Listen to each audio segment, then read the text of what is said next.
Bonjour, Claude. Bonjour, Gaétan. Bon, moi, je viens te rencontrer pour jaser un peu avec un ami de longue date. Je pense que ça fait combien d'années qu'on se connaît tous les deux, je crois, de 78. Ouais, peut-être même un peu avant ça. Ouais. Mais c'est sûr, au début, c'était plus avec ton frère Pierre. Oui, c'est ça. Toi, tu es un ami. De Pierre Richard. Donc, Pierre Richard, je le connais depuis 72 à peu près. Oui, Donc, oui, quand même. T'as fait ton secondaire avec mon frère Oui, Pierre. oui. En secondaire 2, qu'on a commencé à se tenir ensemble. On était ensemble dans le cours d'histoire de Mme Jovette. Puis moi puis Pierre, on était un peu énervés. Pierre, tu le sais un peu, c'est ton frère. C'est un À l'époque, il aurait fallu avoir du vitalin. Oui, c'est un hyperactif. Puis moi aussi, à ma façon. Ça fait que on s'est bien entendu. On avait du fun. Puis ça fait quand même longtemps. On va parler de 40, presque 50 ans. Là, donc 72. Ouais. Toi, vous demeurez à l'époque à Pointe-à-Pic. Quand j'étais au secondaire, oui, on demeurait dans la côte Bellevue, en face de la remontée. La Maison Blanche qui est là, une grosse maison. À l'époque, nous, on avait 6 chambres là-dedans, 3 foyers. Mon père avait payé la maison 6 000 en 67. À quel endroit exactement? En face de la remontée, une grosse maison. Il y a 4 logements dans cette maison-là. Nous autres, c'était notre maison. C'était tellement grand qu'on jouait au hockey dans la maison. Ça te donne une idée. Oui, parce que ton père, à l'époque, il travaillait chez Bell Canada. Oui, il travaillait chez Bell Canada. Mon père a tout fait sa carrière chez Bell. Mais mon père a une particularité, c'est qu'il a pris sa retraite à 49 ans. Parce que Bell il faisait des mises à pied, puis il avait offert à tous ceux qui avaient 30 ans de service de prendre leur retraite. Puis là, mon père, il avait pris sa retraite à ce moment-là. Puis mon père, il a toujours été un Charlevoisien. Puis quand il était à Québec, il était pas bien. Il était bien. Il y avait Charlevoix encore dans le c'est cœur. ça. Il était bien quand il était dans Charlevoix. Ça fait que là, aussitôt que sa retraite a été prise, il est revenu. Et puis ma mère et lui ont quitté Québec pour s'en venir dans Charlevoix. Puis il est resté jusqu'à son décès. Là, on est dans sa chambre. Oui, c'est ça, dans la chambre, oui. Mais ton père, il a été maire de Pointe-à-Pic. Oui. De quelle année à quelle année? Ben, dans les mêmes années que j'ai connu, que je vous ai connu, dans le fond, là, les années 74 à peu près. Là. Mais mon père, je pense, pas sûr s'il a fait un mandat au complet ou s'il a fait 2 ans, je m'en souviens plus. Ce que je me souviens, c'est qu'il avait fait la première page du Journal de Québec parce qu'il y avait eu un gros feu à Pointe-à-Pic. Il y avait plusieurs maisons qui avaient brûlé dans le bout du mirage. Là. C'était un gros feu, ça. Le lendemain, je me rappelle encore du titre du Journal de Québec, c'était marqué « Conflagration à Pointe-à-Pic ». On voyait mon père qui avait pas un t-shirt, mais un polo carotté. Puis en première page du Journal de Québec. Ça, c'était...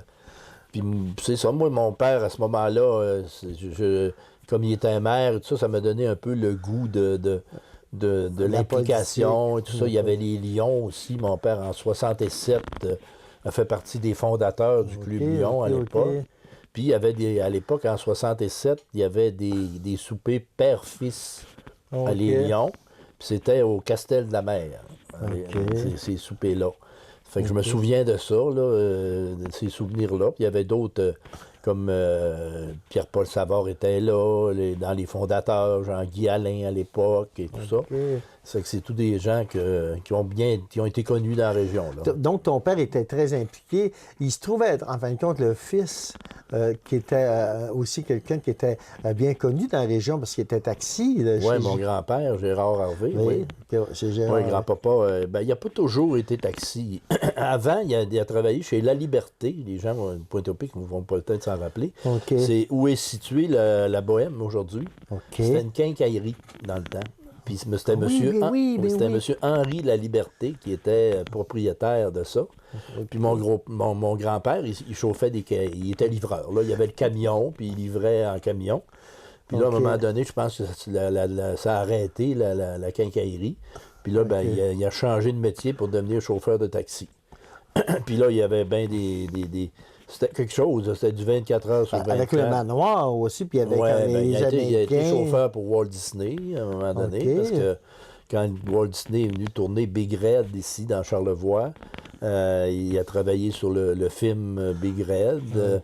Puis il y a eu des accidents aussi. En 59, moi, l'année où je suis né, lui, il y a eu un gros accident. Grand-papa, il y a eu des morts dans son automobile. C'est ça. Ouais, ça, tu sais, taxi, c'était... Tu sais, il y avait un radio... T'as plus de vie quand t'es taxi. Il y avait un radio-téléphone, je sais pas si tu te rappelles, toi, peut-être aussi, puis tu l'as peut-être vu. Il y avait un radio, ça se peut que le chat monte, là, mais c'est pas grave. Il y avait un radio-téléphone, si je me rappelle encore, XM 552-346, ça s'appelle XM 552-345. Et puis, parce qu'il n'y a pas de cellulaire, hein, comme raison. Et puis, mon grand-père, c'était la nuit, la fin de semaine. Surtout la fin de semaine, c'était la nuit, tu sais, puis... il travaillait fort, là, tu sais. Puis ma grand-mère aussi, comme de raison, puis c'est elle qui répondait au téléphone la nuit, puis elle a travaillé au manoir. Oui, c'est ça, ta grand-mère qui était quand même aussi une femme de ménage chez les Américains. C'était un beau chat, ça, m'a entendu. Elle n'était pas chez les Américains, au début, là. Au début. Là, on voit des entrevues, on les a, j'ai numérisé des vidéos un moment donné où on voit ton père grand-père.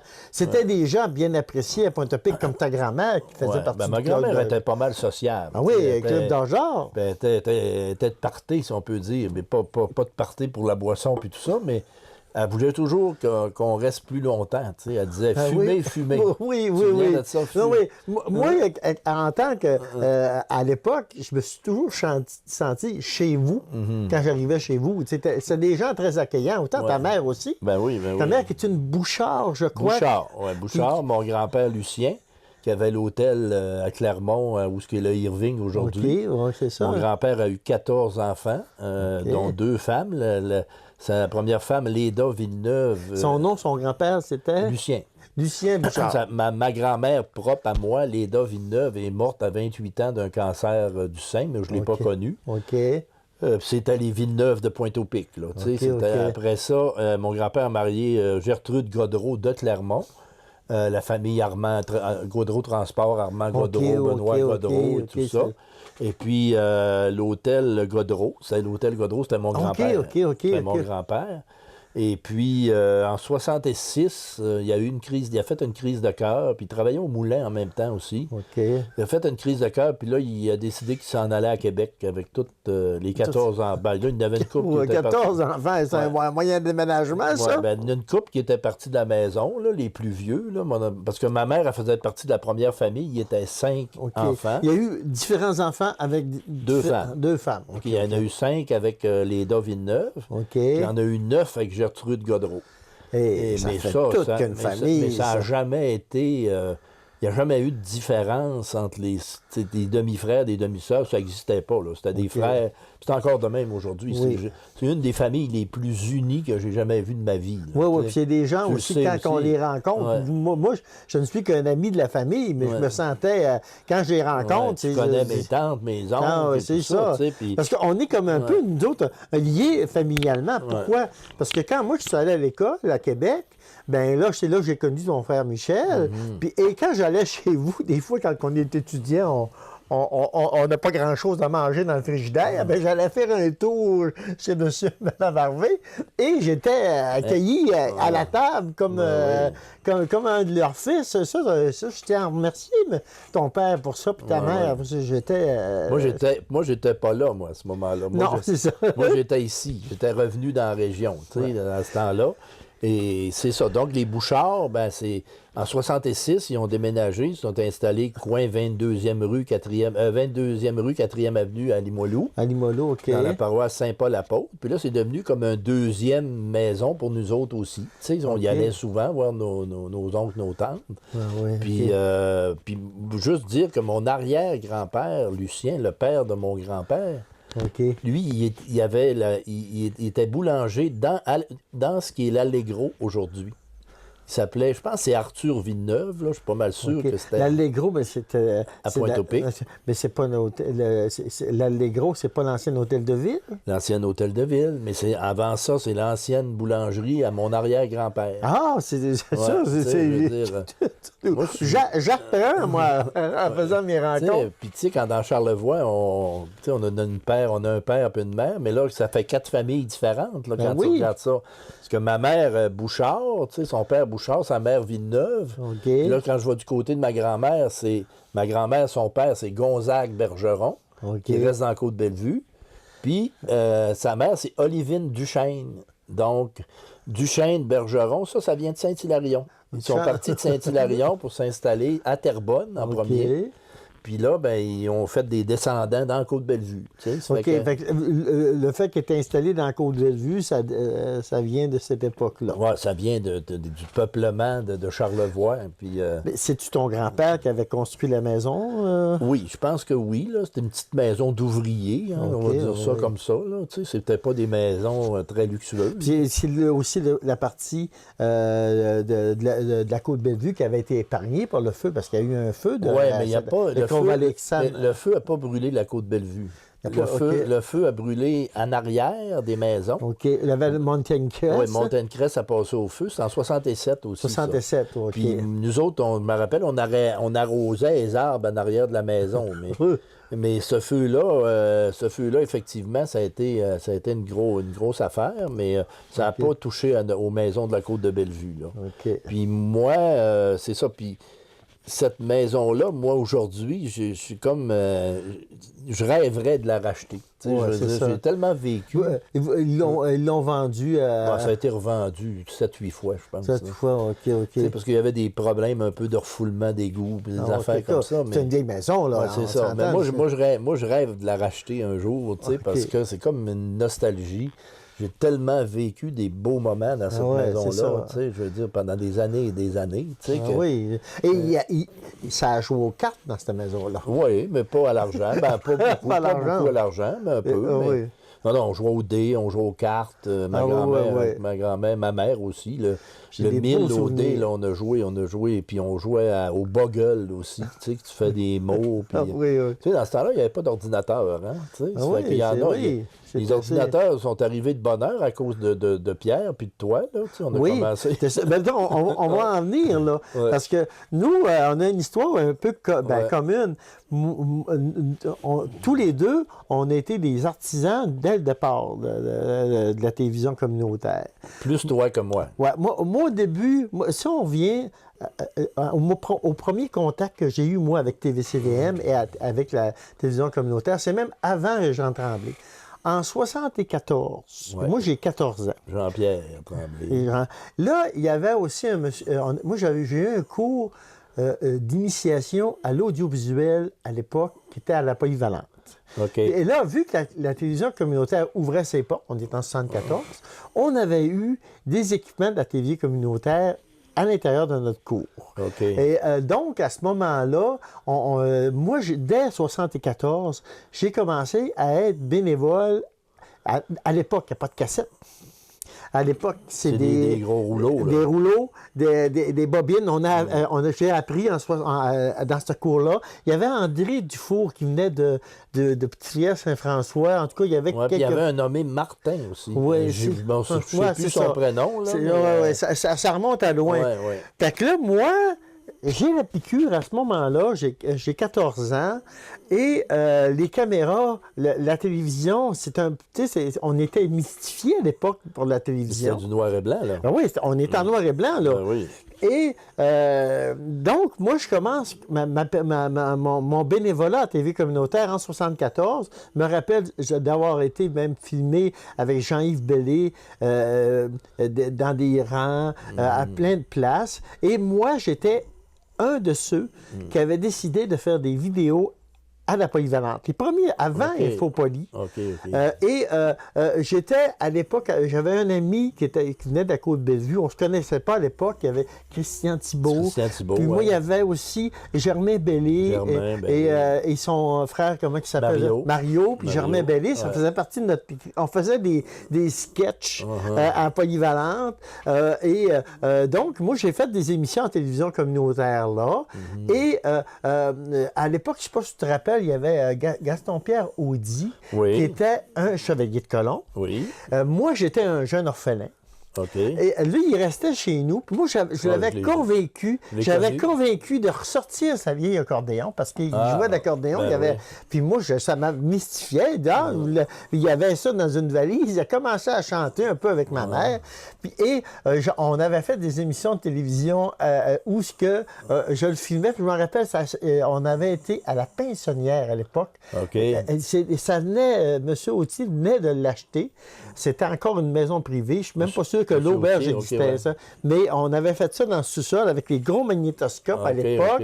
Et j'ai essayé de retrouver les bobines de ça. Il n'existe plus vraiment de bobines de ça. Et là, c'était les premières émissions que j'ai faites. Et par la suite, j'ai même dans les 76-77, j'avais organisé, je ne sais pas si tu te rappelles d'André Asselin, c'était un des professeurs à Polyvalente. Vaguement, non, je ne l'ai pas vraiment connu. La rue Astrebelle, où Jean-Yves Valérès... Avec Jean-Yves, un ami à Jean-Yves. Oui, c'était un grand ami. J'avais organisé, filmé à la télévision, un débat sur l'avortement. Moi, je ne suis pas pour, je ne suis pas contre, je suis comme un peu... Mais comme toute personne, à un moment donné, tu poses des questions, tu sais, je contre si ça devient un moyen de contraception, mais entendu, j'ai pas encore d'opinion de ce côté-là, mais j'avais pensé d'organiser un débat sur l'avortement qui avait été diffusé à l'époque. J'avais pris des professeurs et c'était André Asselin. Puis suite à ce débat-là, il s'était fait remarquer et il était par la suite engagé pour être le directeur du collège de Mérici à Québec. OK, oui. Parce que moi, je l'ai rencontré par hasard par la suite. Mais c'est sûr qu'à l'époque aussi, tu sais, tu avais quand même M. Charles-Eugène Rochette qui avait le câble. Parce qu'il fallait du monde qui croyait à la TV communautaire, tu sais. Puis c'est sûr que Gilles Banville, après, a été un des facteurs de succès de la TVC, même si on n'en parle pas souvent, parce que lui, c'était lui qui rendait possible la diffusion. Oui, c'est ça qui a décidé de... Puis là, un an plus tard, on est encore dans les mêmes années, c'est là qu'il y a eu une réunion où les gens décidaient « c'est plus possible de faire... » Là c'est environ, on parle de 76, il y a eu une assemblée générale annuelle à tous les ans, que le CA actuel qui avait débuté ça, parce que les TV communautaires, ça a commencé, je pense, au Lac-Saint-Jean à l'époque. Normandin, c'est ça, la première. Et là, avec l'Office national du film. L'origine des télés communautaires, c'est l'Office national du film du Canada. Qui était au Lac-Saint-Jean, puis que là, ça a commencé là. Puis après ça, ça s'est étendu jusqu'à Charlevoix, jusqu'à Capellet. C'est ça, puis parce qu'en 74... aussi. Oui, Baie-Saint-Paul, on avait une bonne... Fait que là, moi, je suis présent à une assemblée générale annuelle. Régent Tremblay est présent également. Il y a Jean-Yves Bellé. Jean Tremblay, toute sa gang-là. Nous, on est deux étudiants. Moi, j'étais... je ne sais pas si tu te rappelles, il s'appelait Christian Thibault. Oui, je connais Christian Thibault. C'est ça. Moi, j'ai perdu contact avec, mais à cette époque, on était très proches de l'autre. Et on faisait des émissions, on était ensemble dans des émissions de télévision à l'époque, à Bobine, dans Charlevoix. Puis là, c'est là que les gens étaient élus. Puis moi, j'ai raccroché à la télévision communautaire. Puis si on parle un peu de mon histoire au niveau de la TV communautaire, moi, jeune étudiant, je me suis dit, c'était en 77, pourquoi pas se créer son propre emploi. Mais à l'époque, la télévision communautaire Vents-et-Marées, il ne parlait pas encore de faire des projets Canada Travail, mais moi, j'étais un peu débrouillard, puis je me suis dit, pourquoi pas créer mon propre emploi. Surtout qu'il n'y en avait pas beaucoup dans ce temps-là. Non. Puis, faut dire aussi que beau petit minou, la TV communautaire, à l'époque, n'était pas vraiment un organisme à but non lucratif très reconnu pour avoir un projet Été Canada. Fait que moi, j'avais réfléchi à ça. C'est là que, moi, en étant orphelin, j'avais des contacts avec des chevaliers de colon. Je suis allé voir les chevaliers de colon. Et j'avais fait un projet qui s'appelait Télévision Jeunesse, dont ta belle-sœur faisait partie. Il y avait Julie Tremblay, OK. On était à 8, je crois. Julie Tremblay, il y avait un Martin Lapointe aussi qui venait du Nord-Est, c'est ça. Il y avait Monique Asselin. Oui. Okay, qui me suit sur Facebook. Julie et Monique. Oui, les deux plus belles filles. À l'époque j'avais Julie, il y avait aussi Sylvain Bellé, Bouliane, Sylvain Bouliane. OK? Et en tout cas, on était à 8. Ouais. Puis là, moi, j'ai dit, on va faire un projet pour 8 personnes. Okay. Si on en a 3, si on en a 4, tant mieux. Mais, alors, tu sais, je m'étais dit, je suis aussi bien d'en faire un comme il faut. Puis là, on avait appelé ça Télévision Jeunesse pour faire des séries d'émissions de télévision avec des jeunes. Okay. Pour démystifier la télévision communautaire.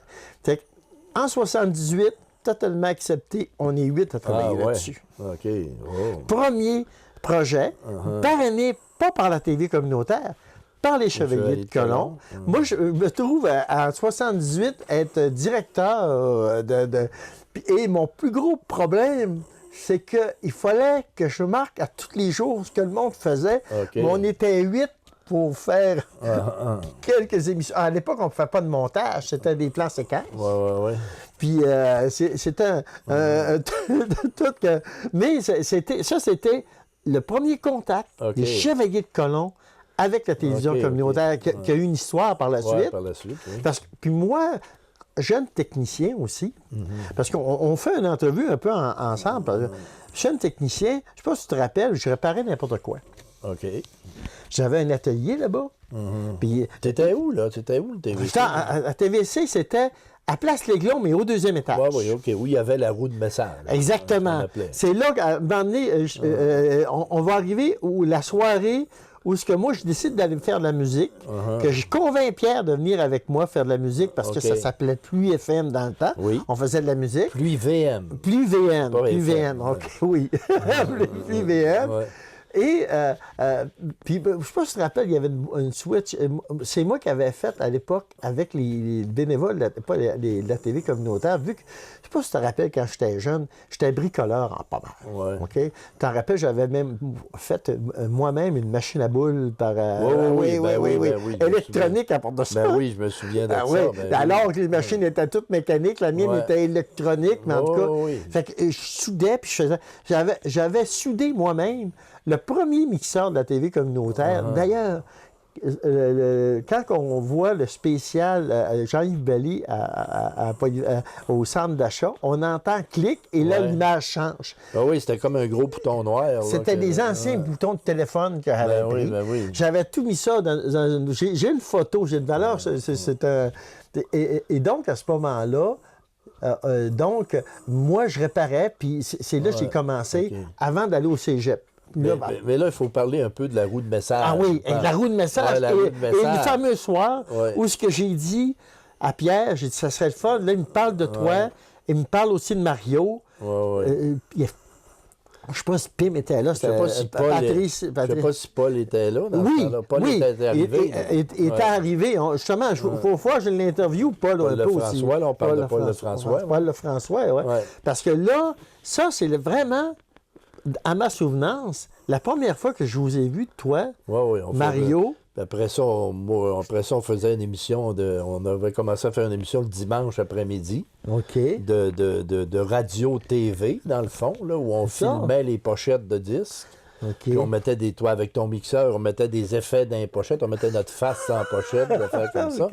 Mais moi, le plus drôle, c'était la roue de message, parce que la roue de message, c'était une grande roue qu'il y avait là, puis c'était des cartons qu'on tapait à la machine. On mettait ça là-dedans, puis il y avait une caméra dans le milieu. Puis là, la roue tournait, puis elle filmait les cartons.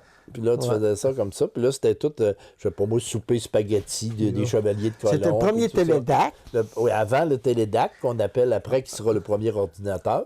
Mais c'est ça. Donc, moi, j'ai commencé comme avec toi à ce local-là, qui était en haut. Là, il y avait déjà André Simard, qui était dans les alentours. Il y avait déjà plusieurs... on commençait à avoir... l'équipe là, qui va être là pendant le début des années 80. Ouais, exactement, oui. Moi, en fait, j'étais à l'école jusqu'en 82. Toi, tu étais là.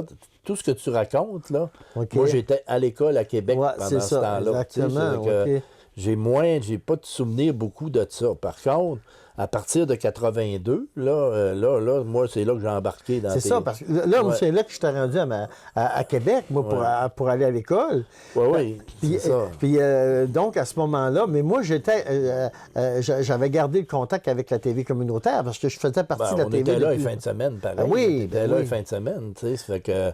c'était nos premières autos dans ce temps-là aussi, le Cougar, vous autres, je ne sais pas si c'est Pierre qui l'avait ou toi. Mais... c'est ça, c'est un coup, on avait acheté ça ensemble. Moi, j'avais un Maverick 74, on était bons, là, on avait des autos. Puis on n'avait pas le choix dans le temps d'avoir des autos parce qu'il n'y avait pas de transport en commun. Maintenant, les gens ont un transport en commun. Pour aller à Québec, à Capelec, à la TV, ça nous prenait une auto. Mais il y avait Paul qui a toujours eu des Honda, il n'a jamais changé de... C'est d'ailleurs pour ça que j'ai toujours eu des Honda, parce que moi, il m'avait contaminé. Des Honda Accord. Paul nous donnait des lifts aussi. Puis, ça a été toute une vie. C'était pas juste la TV, là, notre affaire. Là. Il y avait de la musique au travers de ça, beaucoup aussi. Paul était un grand amateur de musique. Et il y avait beaucoup de disques. Il y avait un bon système de son. Puis, Télégage qui a commencé à l'époque. Télégage, ça, c'est moi qui avais commencé Télégage. C'est ça. Mais Télégage, d'ailleurs, on avait, moi et Mario, une expression de Télégage, fais-nous de la boucane. On disait ça de même. Mon grand-père avait toujours des expressions, lui, comme ça. Il disait « You don't suppose to play like that ». Bouquet. Là, on continuait la tradition. Mais Télégage, les premiers Télégages, c'était Roberto, je me souviens plus de son deuxième, Régine Laberge, en tout cas, Roberto de Saint-Siméon, qui, lui, avait des antennes, puis tapait MTV aux États-Unis. Puis Roberto nous donnait les vidéoclips de MTV. Puis là, ça commençait, là, à l'époque, les vidéoclips. Parce qu'aujourd'hui, on n'aurait pas le droit. Pas faire ça, non. Même moi, des fois, les gens se demandent pourquoi que quand je numérise ces émissions-là, on voit que les interventions, parce que si moi, je mets ça sur mon Facebook, Facebook censure la vidéo. Puis pour ça, Télégage, ce qu'on faisait au début, c'était pas des étudiants qui faisaient une émission de jeunes, là, c'était moi qui présentais des vidéos. Qui présentait les vidéos qu'on piratait, dans le fond. Puis là, on faisait des scénarios. J'allais en avant de chez Van Dyke, sur le boulevard des Falaises. Puis là, je disais, je suis en avant de la maison de Lord de Toast. Des affaires un peu folles, comiques, là, puis tout ça. Puis pour que jeunesse se passe. Après ça, Télégage, c'est devenu une émission plus de jeunes de la polyvalente, qui faisait des bonnes émissions de TV, mais qui faisait des folies aussi. Là, parce que l'Infopolie est arrivé. Oui, il y avait l'Infopolie, Télégage, c'était les émissions jeunesse. Là, comme Alain Laforêt, qui avait commencé un peu, il est venu faire une émission de télévision à Télévision Jeunesse l'été 78, où on avait un local qui avait lieu, qui était au sous-sol des Chevaliers de Colomb. On était collé avec les Chevaliers de Colomb à Clermont. Et il avait fait une émission, mais avant, il a commencé par Papillon. Papillonnage d'enfants. C'est ça. 6e année. Parce que ça en a un autre pionnier que je veux rencontrer. Là, c'était Régent à l'époque. C'est ça. Régent a toujours été aux alentours. Oui, parce qu'il a commencé à ce moment-là, Régent. Un an après, lui, Régent Tremblay était avant journaliste au Confident. Oui, il y a déjà... Il était professeur. Il était professeur, il a toujours gagné sa vie comme professeur. Sa vie comme professeur, mais Régent, pour nous autres, là, quand en 82, moi, Mario Bernard... C'était notre gourou, là, c'est clair. C'était clair que c'est lui qui nous a... Moi, c'est un mentor important dans ma vie. C'est ça. Il nous a... il était exigeant, des fois, Régent aussi. Puis il nous poussait dans le derrière. Mais il était exigeant envers lui-même. Donc, c'est pour ça qu'il était exigeant envers les autres. La seule personne... Quand tu es exigeant envers toi, bien, à ce moment-là, ça te permet d'être plus exigeant. Parce que ce qu'on faisait, nous autres, on était très innovateurs. Parce que, regarde, quand tu parles de télévision jeunesse, on a fait des séries d'émissions aussi que... C'est un peu pour ça que moi, j'ai décidé de les sauver, parce que là... Mais tu sais, moi, je regarde ça, Gaétan, là, ce que tu mets, là, puis pas parce que c'est moi, là, mais Colin, c'était bon. C'était broadcast, quasiment. Puis, on n'avait pas la qualité d'équipement de Radio-Canada, là, mais on avait des caméras... on avait l'imagination. On avait des Sony, c'était pas des mauvaises caméras, mais maudit, les émissions, là, c'était souvent très, très bon. Là, très, très intéressant. Puis en termes d'actualité locale, là, on était sur la coche en tabarouette. Oui, là, effectivement. Parce que même, c'est un peu pour ça que, c'est rare, les sociétés comme celle de Charlevoix, qui a été, pour cette époque-là, autant couvert. Ouais. Nous autres, on était de partout. Je pense qu'en plus, le fait qu'on couvrait tout faisait que les gens... C'était comme une roue qui tourne. Nous, les gens faisaient des événements, on les couvrait. Les gens, ça donnait plus le goût aux gens de faire des événements parce qu'on les couvrait. Regarde aujourd'hui, quand je diffuse des choses, les gens voient leur père. Moi, ça me fait penser qu'on avait fait deux affaires. On avait fait un sondage une fois où on l'avait fait faire pour savoir notre code d'écoute. OK. Ouais. Puis écoute, c'était du 80 là, à l'heure à 6 heures le soir. Là, oui, on battait. On a fait parler de la télé communautaire à l'époque a fait parler de façon internationale à cause de ça. Ben oui, en France, avec l'antenne 2. Ben oui. Ils sont venus nous couvrir, si on peut dire. Et puis, l'autre affaire qu'on avait faite une fois aussi, puis tu sais, on était avec les moyens, tu sais, que moi, je trouve qu'on se débrouillait pas mal. On avait fait un sondage électoral. OK. On avait fait, moi, je me rappelle d'avoir fait beaucoup de téléphones pour savoir un peu comment les gens votaient, puis tout ça. On avait publié les résultats de notre sondage, puis on donnait Daniel Bradette gagnant. Puis, écoute, là, le monde, ça avait créé des polémiques, là, puis le monde, non, c'est pas vrai, puis tout ça. Mais Caroline, le sondage, là, l'élection a eu lieu, puis c'était pareil comme notre sondage. Ah oui, donc on l'avait, tu sais, puis comme tu dis, on était créatifs, hein, on avait une idée, écoute, OK, on y va, on l'a fait. C'est ça, on ne posait pas de questions. On ne posait pas de questions, puis l'argent, ça n'existait pas, là, tu sais, parce que tu sais, Gaétan, toi, tu as parlé de projets. Moi aussi, là, c'était des projets. On était des grands bouts sur le chômage. Puis, on s'organisait. Moi, de 82 à 88, là, j'ai pas eu une job à temps plein. Là. Je travaillais quasiment à temps plein. On parle d'une crise économique à l'époque, par exemple. Oui. Parce que, comme moi, quand j'ai fini mon cégep en 80, je me suis créé mon emploi. Moi, je me suis toujours... À l'époque, même à la TV communautaire, je créais mon emploi. Je suis un des rares personnes qui est capable de dire qu'à TVCVM, je rapportais plus d'argent que je pouvais les en coûter. Pourquoi? Parce qu'avec... tu t'en rappelles, on avait fait un projet qui s'appelait Stabilité et autonomie financière. Oui, qu'on appelait Autonomie Taureau. Donc, je m'étais dit, bon, ben garde, fait que là, moi, j'avais fait un projet. Marlène Tremblay. Marlène Tremblay, effectivement, qui était... moi, je m'étais dit, pourquoi pas faire un projet pour créer de la richesse pour pouvoir être autonome. Je pense que c'est encore des idées que je prônais, puis vois-tu, qui avaient été acceptées à l'époque.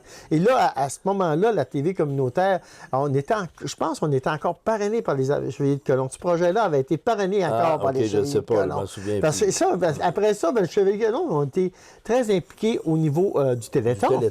Par la suite. Mais il était impliqué à cette époque-là. Là. J'ai une petite anecdote, là. C'était peut-être pas... c'est pas ma meilleure, là, mais je vais en compter pareil. Autonomie Taureau, qu'on appelait, là. À un moment donné, André puis Marlène a fait des émissions. J'en ai vu tant d'un billes. Mais là, nous autres, un jeudi soir, moi et Mario, on est sur le party, puis... on a le Télec, on a le bulletin de nouvelles, nous autres, à faire le lendemain. Là. C'est pas ça, là. On décide qu'on part à Chicoutimi, puis qu'on s'en va voir des amis qui sont au cégep à Chicoutimi. Et là, on passe par la TV, puis on laisse des mots, puis on dit à Marlène puis André, c'est vous autres qui faites le bulletin de nouvelles de même. Ils n'ont jamais fait ça de leur vie, les autres. Oui. Fait que là, on était plus ou moins responsables quand même. Non, on était jeunes. On était jeunes, c'est ça. On part pour Chicoutimi, puis Marlène puis Puis André ont fait le bulletin de nouvelles le lendemain. Oui. Non, on se retournait de bord. C'est une très belle époque aussi pour Charlevoix. C'était formateur pour nous autres. Là, je veux dire, ça a été extrêmement formateur pour moi, pour toi, pour Mario, pour Paul. Et il y en a plein qui ont continué dans les grands réseaux. Là, il y en a plein que... Richard Bergeron. André Gagné, Richard, Alain, Paul... écoute, là, j'en oublie. Je pense, il y a Éric Saint-Hilaire qui est avec comment il s'appelle, là? Jean-René Dufort. Il y en a plein là, qui ont passé par la TV, puis il y a Hubert Tremblay, le fils à Régent. Puis ils ont fait leur chemin là-dedans. Là. Mathieu Godreau aussi. Il y a Donald Gravel aussi qui fait la caméra. Il y avait aussi Luc Lévesque, Louis Bouliane qui est décédé. C'est tous des gens qui ont passé par la télé. Ils n'ont pas tous fait des carrières là-dedans. C'est ça. Moi, à l'époque, j'aurais pu continuer, mais il aurait fallu que je décide de vivre à Montréal. Mais c'est pour ça que j'ai préféré revenir dans la région de Québec. Mais moi, là-dessus, je te compte de quoi? Parce que moi aussi, j'aurais pu... Moi, à un moment donné, Alain Laforêt est rendu en Abitibi. Il est à Rouyn-Noranda. Il travaille à Radio-Canada à Rouyn-Noranda.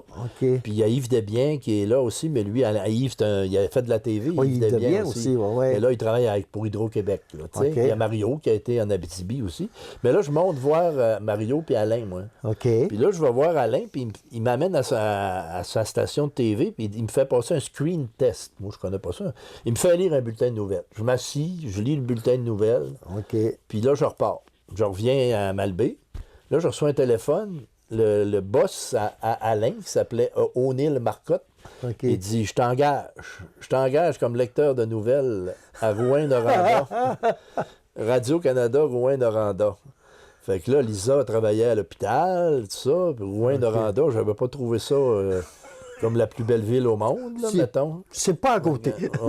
C'est pas à côté non plus. Ça fait que j'aurais pu m'en aller vers ça. Parce que tous ceux-là qui passaient par l'Abitibi, après ça, Martine Biron, André, tout ça, ils ont tous... Alain... il y a André Gagné aussi. André, c'est ça que je parle. André, il est chef de pupitre maintenant à Salut Bonjour. Ça fait que c'est ça. Fait que moi, j'ai pris une décision qui a changé ma vie. J'ai décidé de ne pas y aller. Si j'avais décidé d'y aller, ma vie aurait été différente.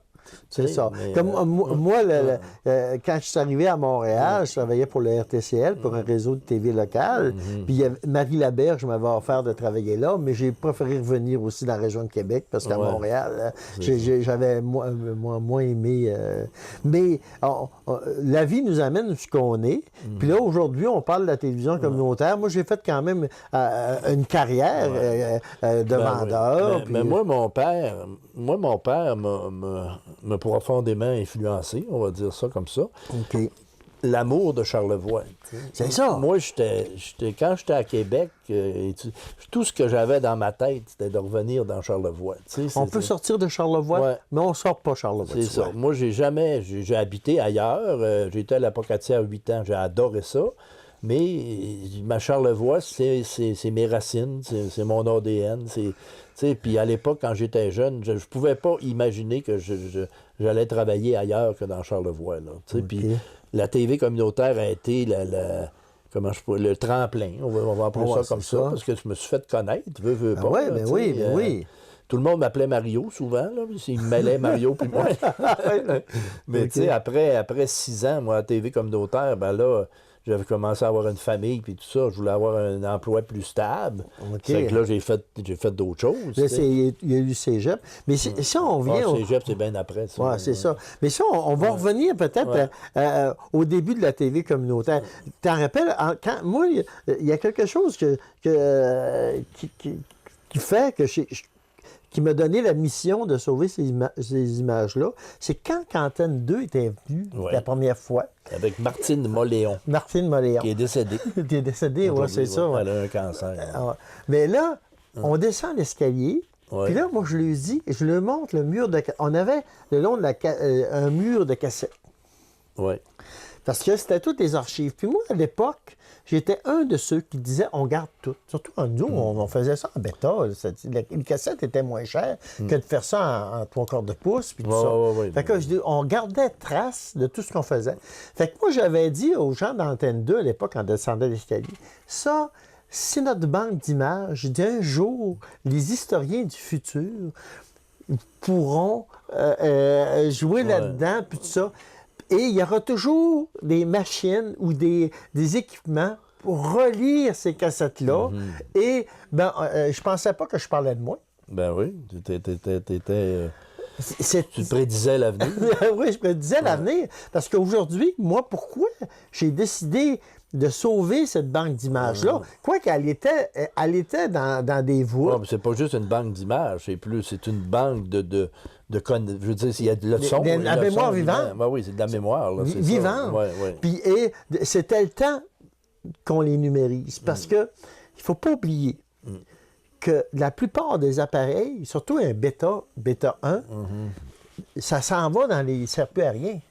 Moi, aujourd'hui, j'ai des appareils que j'ai retrouvés, ça a coûté un certain prix parce que c'est difficile. Un VHS, c'est ça pour rien, mais un bêta qui lit du bêta 1, j'ai eu bien de la misère à trouver ça.